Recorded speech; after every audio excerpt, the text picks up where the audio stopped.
అందరికీ నమస్కారం. ఈరోజు భగవద్గీత చతుర్దశోధ్యాయంలోని 26, 27 శ్లోకాల గురించి తెలుసుకుందాం.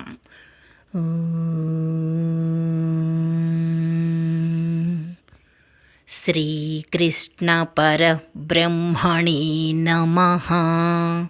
శ్రీమద్భగవద్గీతా అథ చతుర్దశోధ్యాయః. గుణత్రయ విభాగయోగః. శ్రీభగవానువాచ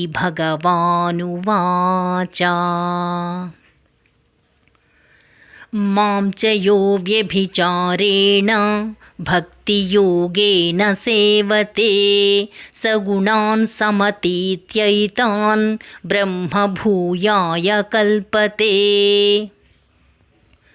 అనన్య భక్తి యోగము ద్వారా నన్నే నిరంతరము భజించువాడును, ఈ 3 గుణములకును పూర్తిగా అతీతుడైన వాడును అగు పురుషుడు సచ్చిదానంద ఘన పరబ్రహ్మ ప్రాప్తికి అర్హుడగును.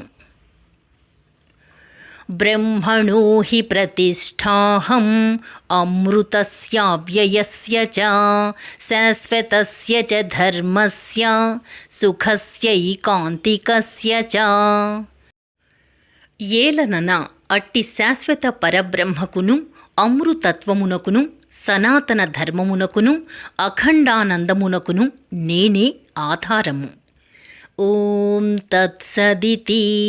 శ్రీమద్భగవద్గీతాసు ఉపనిషత్సు బ్రహ్మ విద్యాయాం యోగశాస్త్రే శ్రీకృష్ణార్జున సంవాదే గుణత్రయ విభాగయోగో నామ చతుర్దశోధ్యాయః.